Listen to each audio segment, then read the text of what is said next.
In October 1974, President Gerald Ford signed the landmark Energy Reorganization Act, splitting the Atomic Energy Commission into two agencies effective January 19, 1975. The first agency took over the AEC's weapons and energy development programs and later became the Department of Energy. The second agency became the Nuclear Regulatory Commission, responsible for regulating the civilian nuclear power industry.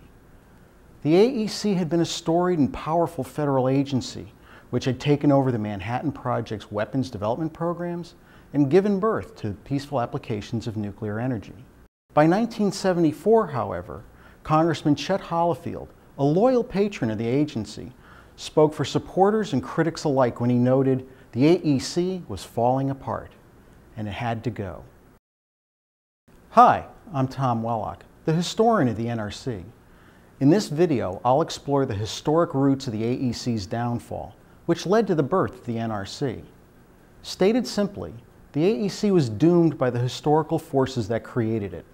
Those forces produced an agency with three not very complementary parts.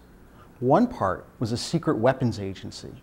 Another part publicly promoted the civilian uses of nuclear energy, while the third part was an unbiased regulator to protect the public from nuclear hazards.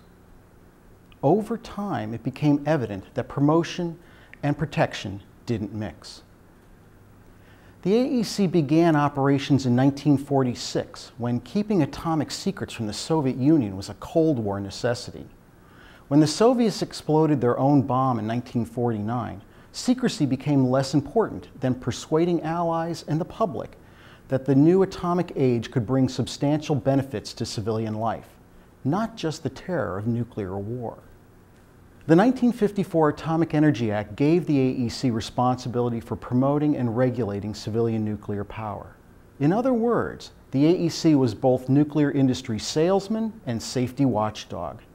It was poorly equipped to fulfill these missions in a new era demanding transparency and conflict-free safety regulation. To minimize the conflict, the AEC set up a separate regulatory division housed in separate offices. It proved not to be enough, and after many missteps, distrust of the agency grew. In the late 1950s, above-ground weapons tests produced radioactive fallout thousands of miles away. The AEC attempted to reassure the public that fallout levels were safe, but critics pointed to the discovery that some fallout elements, such as strontium-90, could be found in milk and lodged in children's teeth. After a treaty banned above-ground testing, the fear of fallout faded. The fear of radiation didn't. Radiation fear spread to civilian reactors. In the early 1960s, electric utilities applied for new reactors at controversial sites near Manhattan, Boston, and next to the San Andreas Fault. The AEC rejected some of these plants, but it approved enough that critics complained about its promotional bias. With the rise of the environmental movement in the late 1960s, the AEC touted nuclear power's Mr. Clean image compared to fossil fuels. It wasn't that simple. Nuclear power didn't have belching smokestacks, but it was not without its own problems. Nuclear plants discharged large amounts of warm water, called thermal pollution, which was a potential danger to aquatic life. And radioactive discharges from nuclear plants made headlines when two AEC scientists argued that the agency's permissible radiation dose to the public might cause an additional 32,000 cancer deaths annually. While there were technical solutions to thermal pollution, and the AEC slashed radioactive emission limits, the agency seemed to respond to these problems only when they made headlines. The public and the lawmakers were not pleased. In the early 1970s, new controversies turned the AEC's troubles into a crisis. The AEC took a narrow view of its responsibilities under the National Environmental Policy Act, known as NEPA. NEPA required the agency to develop environmental impact statements for nuclear plant license applications, but the agency sought to limit its direct role and rely on other agencies for non-nuclear hazard assessments. Anti-nuclear activists opposed to the construction of the Calvert Cliffs nuclear power plant sued the AEC over the plant's environmental impact statement. In January 1971, a federal court ruled the AEC had to take full responsibility for impact statements. The court argued that the AEC's, quote, crabbed interpretation of NEPA makes a mockery of the act. The judicial rebuke stunned and embarrassed the AEC, and, once again, it appeared as a reluctant regulator. New commission leadership at that time opened a dialogue with critics such as Ralph Nader and told the nuclear industry it was scaling back its promotional role. The dialogue did not quiet charges of AEC bias.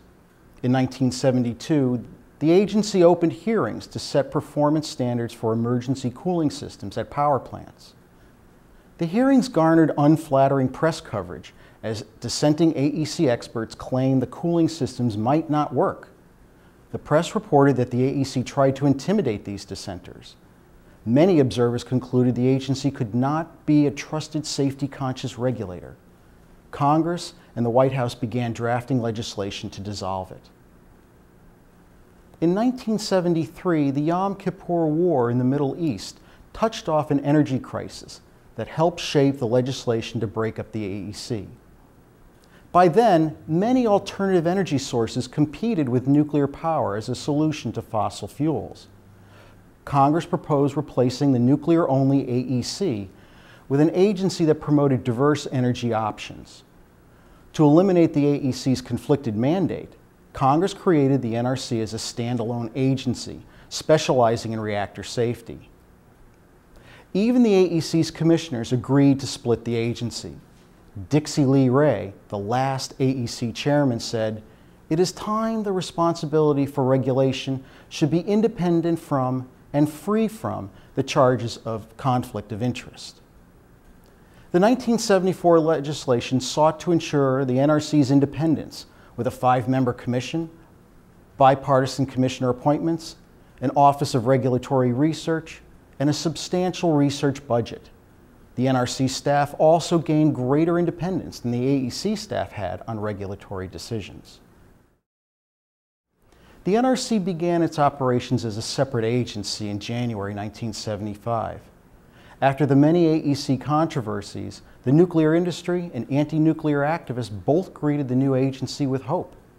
Trade publications reported the nuclear industry was, quote, positively bubbling over with enthusiasm for an NRC that made rapid, efficient decisions. "I may be a Pollyanna on this one," a veteran utility lawyer said, "but I really look forward to the new commission."